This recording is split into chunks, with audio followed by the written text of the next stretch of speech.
February 10, 2002. Ramon Arellano Felix walks through a Mazatlan carnival crowd, hunting his biggest rival. Then his own underling calls his name. He turns. The bullets are already on the way.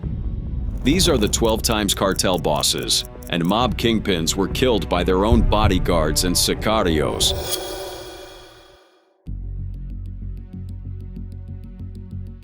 But he was ruthless. I can tell you firsthand that he didn't have a conscience. Everybody knew he'd kill you for just looking at him wrong. He was a stone-cold killer. For nearly 2 decades, Ramon Arellano Felix was the most feared enforcer in Mexico. He led the assassination wing of the Tijuana cartel alongside his brothers.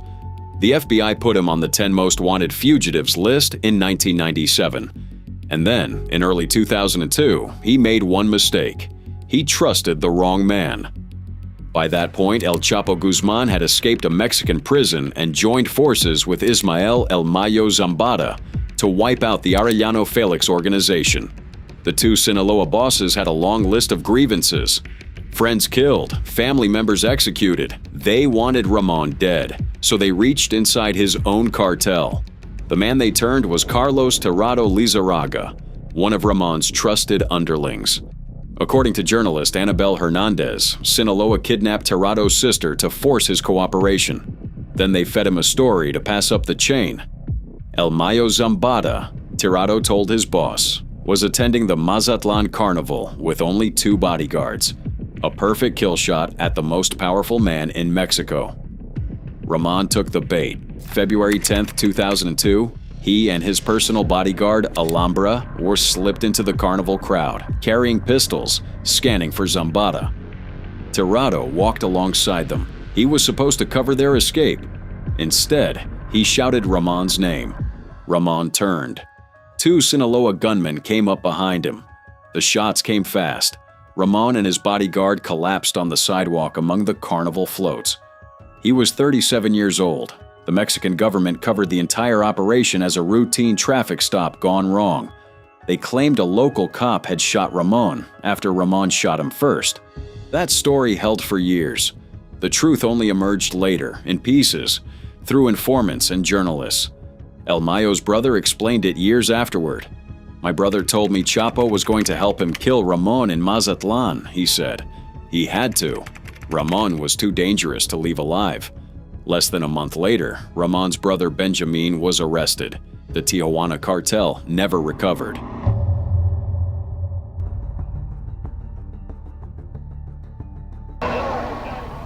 He died on an empty stomach. And because it happened that way, the theory is the biggest mafia rub-out of the decade took place with considerable help from inside the dead mobster's family. And the godfather of the Gambino family, his appearance in court every day, and the preoccupation with his defense were bad for business. Experts say his associates may very well have decided Big Paul was more trouble than he was worth. December 16, 1985, 5:30 in the evening. Paul Castellano pulls up to Sparks Steakhouse on East 46th Street in Manhattan, expecting a quiet dinner with his lieutenants. He doesn't know it yet, but the meeting was set up by his own capo to kill him. Castellano was the boss of the Gambino crime family. He had taken over from Carlo Gambino in 1976. He ran the family like a CEO, meat distribution, construction, trucking. He banned his soldiers from dealing drugs under penalty of death. That ban infuriated a Queens-based capo named John Gotti, whose crew was deep into heroin. Gotti knew that the moment Castellano found out about the drug operation, he was dead. So Gotti decided to strike first. But he needed someone inside Castellano's inner circle. He got one. Capo Frank De Chico, a man Castellano had personally promoted and trusted, agreed to flip. De Chico set up the Sparks meeting and tipped Gotti to the time, the place, and the seating arrangement. When Castellano stepped out of his black Lincoln onto 46th Street, 4 shooters in trench coats and Russian fur hats were already waiting. Their names were Salvatore Scala, Vincent Artuso, Edward Lino, and John Carnelia. They opened fire as Castellano and his underboss bodyguard, Thomas Bellotti, walked toward the restaurant entrance. Gotti and his number 2, Sammy Gravano, watched from a parked Lincoln across the street, coordinating the entire hit by walkie-talkie. Castellano died on the pavement. Bilotti died next to him. The famous photograph from that night, Big Paul lying beside his car, his shoes off the curb, became the most iconic image in American mafia history. Gotti became boss within 2 weeks. The commission, the ruling council of the 5 families, never approved the hit. And 5 months later, Frank De Chico, the inside man who had sold Castellano out, climbed into his car in Brooklyn. A car bomb tore him apart on the street. Gotti was eventually convicted of ordering Castellano's murder. He died in federal prison in 2002.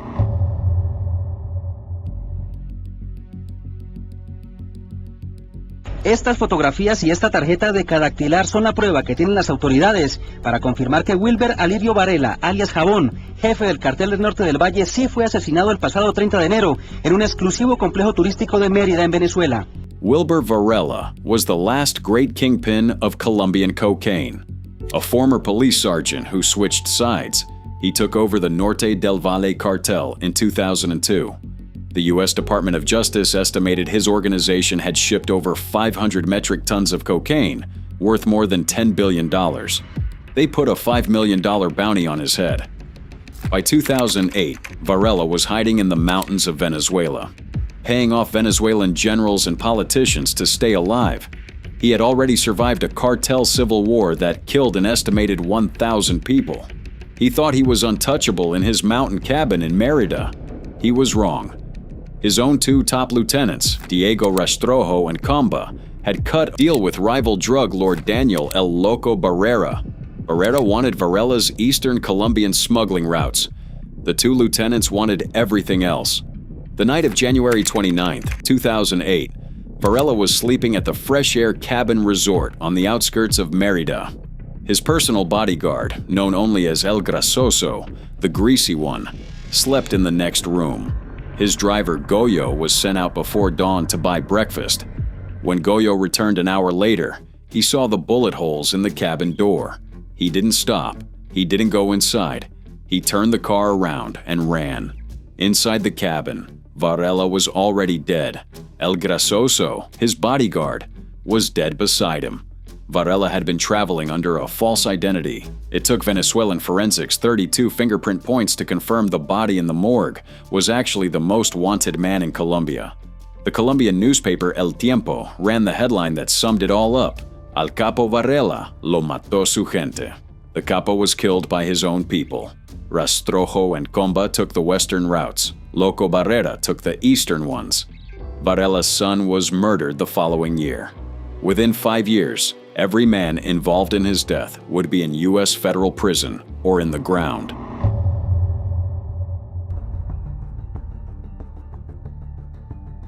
One o'clock on a Thursday afternoon in downtown Ciudad Juárez, over the border from El Paso, Texas. Assassins gunned down a victim outside a crowded shopping mall, and their rifle fire also caused a line of other cars to crash. Some bosses see the betrayal coming. Rafael Aguilar Guajardo did not. He was a former federal police commander in Mexico's notorious DFS intelligence agency. After Pablo Acosta died in 1987, Aguilar co-founded what would become the Juárez Cartel. He brought in a younger lieutenant to handle operations. The lieutenant's name was Amado Carrillo Fuentes. For 5 years, Carrillo Fuentes quietly built his own network inside Aguilar's organization. He cultivated his own contacts in the Mexican military. He developed his own smuggling routes. He waited. By 1993, Aguilar Guajardo was a fugitive with $100 million in seized assets and a federal warrant on his head. 2 days before he died, he allegedly threatened to expose his high-level government contacts if he wasn't protected. That was the wrong threat to make.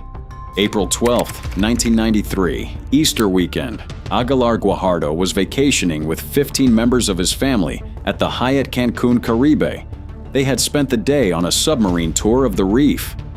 That evening, he walked out of Gypsy's restaurant on Cancun's tourist strip with his wife and 11-year-old son. Gunmen opened up from across the boulevard with automatic weapons. The bullets tore through the patio. Aguilar Guajardo and an American tourist died on the sidewalk. His wife and son were both wounded. Carrillo Fuentes took over the Juárez cartel within 48 hours. He became known as El Señor de los Cielos, the Lord of the Skies, because he smuggled cocaine in his own fleet of Boeing 727s. He lasted 4 years. In 1997, hiding from a Mexican manhunt, Carrillo Fuentes checked into a private hospital in Mexico City for plastic surgery to change his face. He died on the operating table. The 2 surgeons were later found dead, their bodies discarded along a highway in oil drums. The Juárez cartel survived all of it. It still operates today.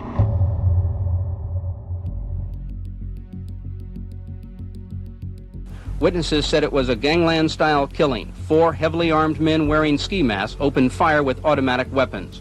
In addition to murdering Galante and his associate Nino Coppola, the killers also murdered the restaurant's owner and wounded his 17-year-old son. Carmine the Cigar Galante was an old-school mafia killer. Law enforcement linked him to between 80 and 100 murders going back to 1926. After his release from federal prison in 1974, he tried to take over the Bonanno crime family and seize the entire New York heroin market for himself. He imported Sicilian gunmen, called Zips, to staff his crew. He told everyone he was untouchable. The commission of the 5 families decided he was finished. The plan ran through Galante's own personal Sicilian bodyguards, Cesare Bonventre and Baldo Amato. According to the Mob Museum's reporting, the 2 Zips didn't hesitate. They were offered promotions and a bigger cut of the family's drug rackets. They served their own boss up for execution. July 12, 1979. Galante was having lunch on the patio of Joe and Mary's Italian-American restaurant in Bushwick. His cousin Giuseppe Tirano owned the place. Capo Leonard Coppola sat at the table. Bonventre and Amato flanked Galante on either side. They were his protection. At about 2:45 in the afternoon, 3 masked gunmen walked through the restaurant. Bonventre and Amato sat completely still. They didn't reach for their weapons. They didn't shout a warning. Shotgun and pistol fire ripped through the patio. Galante died at the table. Tirano died next to him. Coppola died in his chair. The famous New York Post photograph from the scene showed Galante on his back, his cigar still clenched in his teeth. Bonventre and Amato survived without a scratch. They were both promoted to capo positions inside the Bonanno family as their reward. Bonventre lasted 5 years before he was murdered in 1984. Amato is currently serving a life sentence on an unrelated double murder conviction. Only one of the 3 masked shooters, Bruno Indelicato, was ever convicted for the Galante hit. He went down at the 1986 Mafia Commission trial.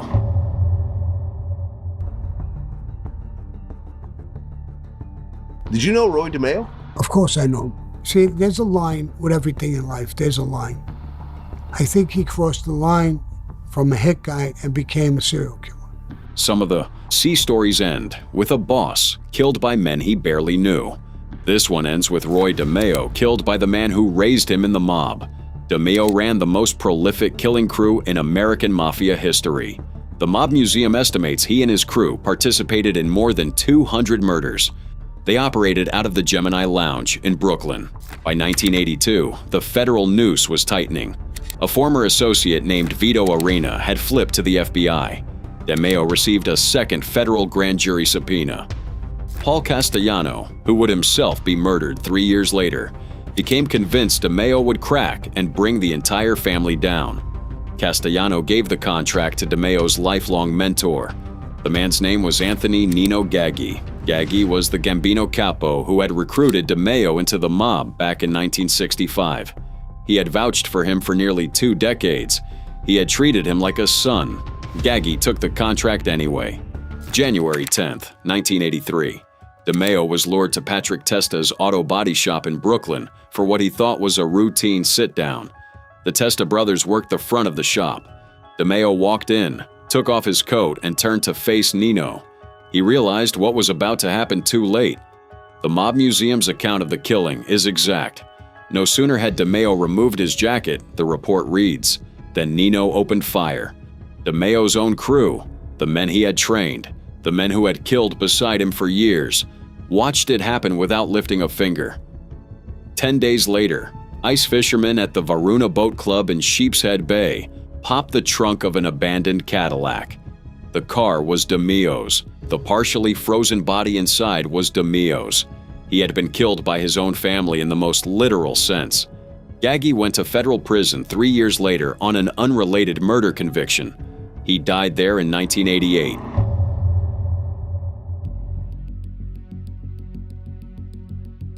Home or prison? New York's Anti-Crime Committee says the killer for Murder Incorporated has been a jittery hermit for more than a month in his heavily guarded home at Fort Lee, New Jersey. The committee says Anastasia has double-crossed his underworld bosses. Albert Anastasia was called the Lord High Executioner of Murder Incorporated. He ran the killing arm of the American mafia in the 1930s and 1940s. The unit was credited with hundreds of contract murders. By 1957, he was the boss of what would eventually become the Gambino crime family. That made him a problem. His underboss, Carlo Gambino, had been quietly conspiring with Vito Genovese to take him out.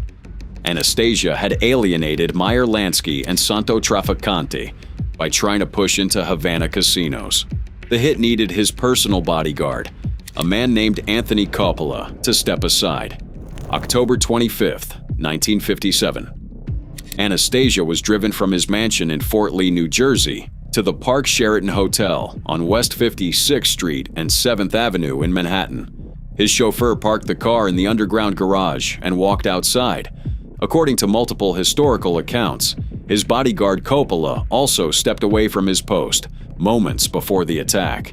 Whether Coppola was actively complicit or merely conveniently absent has never been resolved. But the timing told its own story.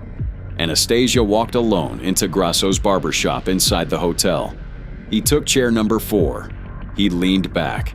A hot towel went over his face. 2 masked gunmen walked in seconds later. They fired 10 shots. Anastasia, towel still draped over his face, rose disoriented from the chair. He stumbled forward and lunged at the reflections of his attackers in the barbershop mirror. He died on the tiled floor. The shooters were never officially identified. Years later, Joe Gallo, the Brooklyn capo, was alleged to have bragged to his crew that you could just call the 5 of them the barbershop quintet. Carlo Gambino, the inside man underboss who had set the whole thing in motion, became boss of the family that would forever bear his name. He ran it for the next 2 decades. He died of natural causes, in his own bed, in 1976.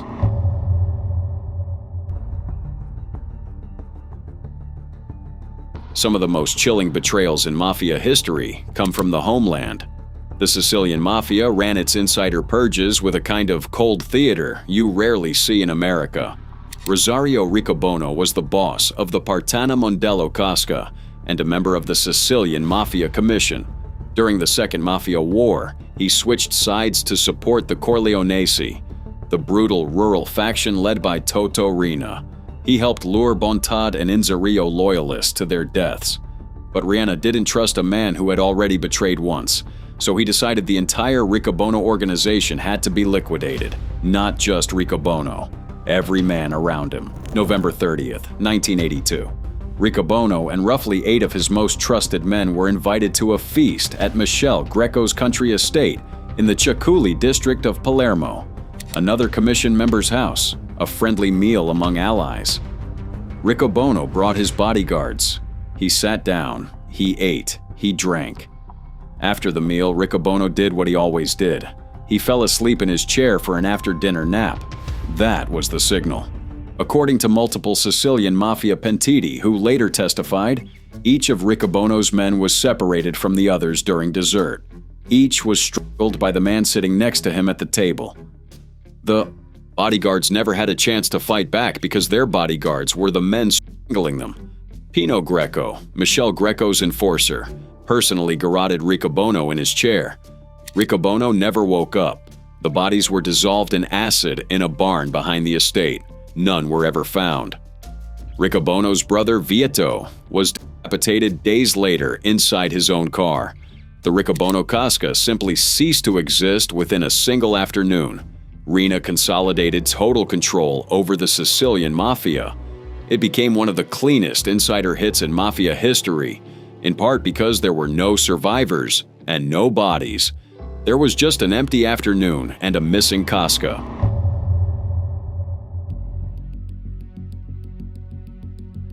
Hundreds of homeless peasants stood in line to receive handouts of cash, not from a relief worker, but from a drug boss, the most violent of the Colombian drug bosses, Gonzalo Rodriguez. In a few hours, Rodriguez, guarded by the national police, personally handed out almost $200,000, using a small amount of his billions in cocaine profits to make himself a beloved figure with people who may not know much. He was nicknamed El Mexicano because of his obsession with Mexican ranchero culture. He was one of the 4 founding partners of the Medellin Cartel alongside Pablo Escobar and the Ochoa brothers. Forbes magazine named him a billionaire in 1988. Jose Gonzalo Rodriguez Gacha ran the cartel's enforcement squads. He financed the original right-wing death squads in Colombia. He waged a private war against the Cali cartel that killed hundreds of civilians. By December 1989, every law enforcement agency in 2 countries was hunting him. He had 25 bodyguards at any given time. He moved constantly. He hid in safe houses in Cartagena and Tolu. The Colombian search block could never get close enough. The breakthrough came from inside.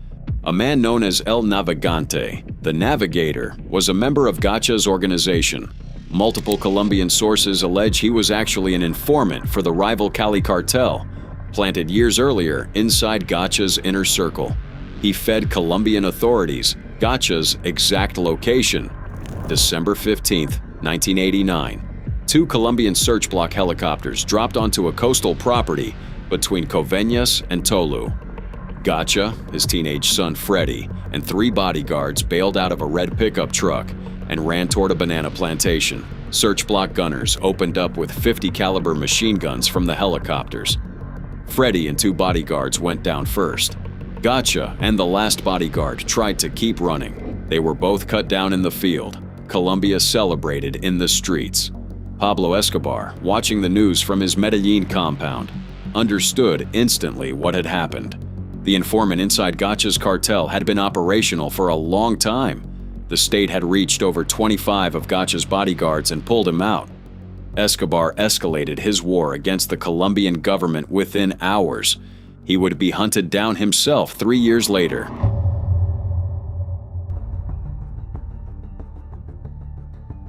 Joe Masseria was called Joe the Boss because he wanted to be the boss of everything. He was one of the 2 warring kings of the Castellamarese War in early 1930s New York. He treated his street captains as cannon fodder while collecting a fortune in tribute from every borough. His right-hand man was a young Sicilian named Charles Luciano. People were starting to call him Lucky. Lucky Luciano had been quietly negotiating with Masseria's rival, Salvatore Maranzano. The deal was simple: kill Masseria, end the war, take his rackets. Luciano lined up his best gunmen: Vito Genovese, Albert Anastasia, Joe Adonis, Bugsy Siegel. April 15, 1931. Luciano invited Masseria to lunch at Nuova Via Tamaro on West 15th Street in Coney Island. They ate, they drank. After the meal, they started a card game. Then Luciano excused himself and walked to the bathroom. 4 gunmen came through the restaurant door less than a minute later: Genovese, Anastasia, Adonis, and Siegel. They walked straight to the back table. They emptied their guns into Joe the Boss. The famous detail from the New York Daily News, and historians still debate whether it ever actually happened, was that Masseria died with the Ace of Spades, the death card, still clutched in his bejeweled hand. What is not in dispute is that Masseria's own bodyguards had mysteriously vanished from the restaurant before the gunmen arrived. They had been bought off. They had been waved away. Luciano had reached inside Masseria's security detail and turned every man in it. When Luciano walked out of the bathroom, Joe the Boss was dead in his chair. The Castellamarese War was over. Maranzano took the New York rackets. Luciano took Masseria's family. 5 months later, Luciano would do the exact same thing to Maranzano.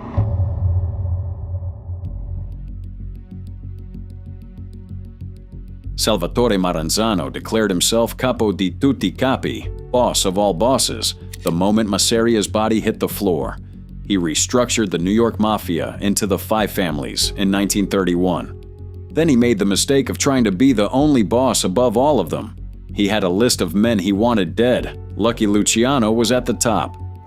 By September 1931, Maranzano had hired the freelance killer, Vincent Mad Dog Call, to murder Luciano. But Tommy Lucchese, a Luciano ally embedded inside Maranzano's organization, tipped Lucky off. Luciano had to move first. The plan was almost surgical. Maranzano was expecting an audit from the Internal Revenue say, Marvice. He had told his own bodyguards to come to his Park Avenue office unarmed, so they couldn't be charged with weapons offenses during the inspection. September 10, 1931. 4 men in suits walked into Maranzano's 9th floor office at 230 Park Avenue. They identified themselves as IRS agents. They flashed badges. Maranzano's now unarmed bodyguards were lined up against the wall and disarmed completely. The 4 men were not from the IRS. They had been recruited through Meyer Lansky, Bugsy Siegel, and Carlo Gambino specifically because their faces would be unknown to anyone in Maranzano's organization. Tommy Lucchese stepped forward and pointed at Maranzano so the hit team would know which man was the target. They pinned Maranzano against a wall. They stabbed him. Then they shot him. The murder kicked off what came to be called the Night of the Sicilian Vespers. Across the country, dozens of Maranzano allies were killed in coordinated hits that same evening. Luciano abolished the title of boss of all bosses. He created the commission. He restructured the American Mafia into what it would remain for the next 90 years, Masseria and Maranzano. 2 bosses killed by their inner circles in 5 months.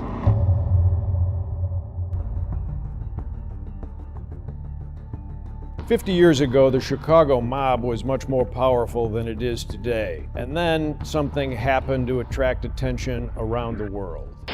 Good evening. Sam Momo Giancana, the Chicago crime syndicate chieftain recently named in a reported CIA mafia plot to assassinate Fidel Castro, has been shot to death. Federal, state, and local law enforcement authorities say the killing late last night at the 65-year-old Giancana's suburban Oak Park home looks like an underworld execution. The last man on our list wasn't killed by the men he commanded.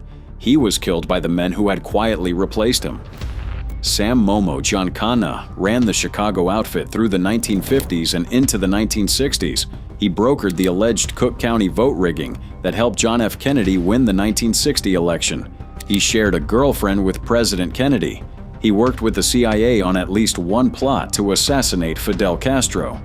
By 1975, current outfit boss Tony Accardo had grown nervous. Giancana was scheduled to testify the very next morning, June 20th, before the U.S. Senate Church Committee. The committee was investigating CIA assassination plots. Senate staffers were already in Chicago.